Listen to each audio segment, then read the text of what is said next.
இந்த மாதிரி கருவாட்டு குழம்பு வச்சிங்கன்னா உங்களுக்கு சட்டியில் சோறே இருக்காது, அவ்வளோ டேஸ்ட்டாக இருக்கும். ஒரு பேனில் வந்து நல்லெண்ணெய் ஊற்றிக்கோங்க. நல்லெண்ணெய் காஞ்சோடனே கடுகு, வெந்தயம், சோம்பு, பூண்டு, சின்ன வெங்காயம், கருவேப்பிலை நல்லா வதக்கிக்கோங்க. நல்லா ப்ரௌன் ஆனோன்னே தக்காளி சேர்த்துக்கலாம். தக்காளி சேர்த்தோன்னே மசாலா ஐட்டம் சேர்த்துக்கலாம். கேப்ஷனில் இருக்குது, செக் பண்ணி பாருங்கள். ஸோ இந்த மசாலா வாசனை போகிற வரைக்கும் இல்லை 5 நிமிஷம் நல்லா வதக்கிட்டு, நான் இன்றைக்கி வந்து உருளைக்கிழங்கு, கத்திரிக்காய், முருங்கைக்காய் சேர்த்துருக்கேன். இதையும் நல்லா ஒரு 10 நிமிஷம் நல்லா வதக்கிக்கோங்க. தண்ணி விட்டு நீங்கள் அரிசி களைஞ்ச தண்ணியில் ஒரு 10 நிமிஷம் வேக வச்சிங்கன்னா நல்லா டேஸ்ட்டாக இருக்கும்.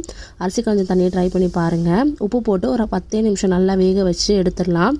இப்போ இந்த நல்லா வெந்த உடனேயே ஒரு 10 நிமிஷம் கழித்து புளி தண்ணியை நான் ஆட் பண்ணிக்கிறேன். ஸோ புளி தண்ணியை வந்து ஒரு பச்சை வாசனை போகிற வரைக்கும், ஒரு 5லேருந்து 10 நிமிஷம் வரைக்கும் பச்சை வாசனை போகிற வரைக்கும் நல்லா இந்த மாதிரி எண்ணெய் பிரிஞ்சு வரதுக்குள்ளே நம்ம க்ளீன் பண்ணி வச்சுருக்க நெத்திலி கருவாடையை நம்ம ஆட் பண்ணிக்கலாம். ஆட் பண்ணிவிட்டு நல்லா இதையும் ஒரு 5 நிமிஷம் நல்லா நம்ம எண்ணெய் பிரிஞ்சு வர வரைக்கும் வெயிட் பண்ணலாம். கொஞ்சம் லைட்டாக தண்ணியாக இருக்குது. லாஸ்ட்டாக தேங்காய் பேஸ்ட் அரைச்சி ஊற்றா சூப்பரான கருவாட்டு குழம்பு ரெடி.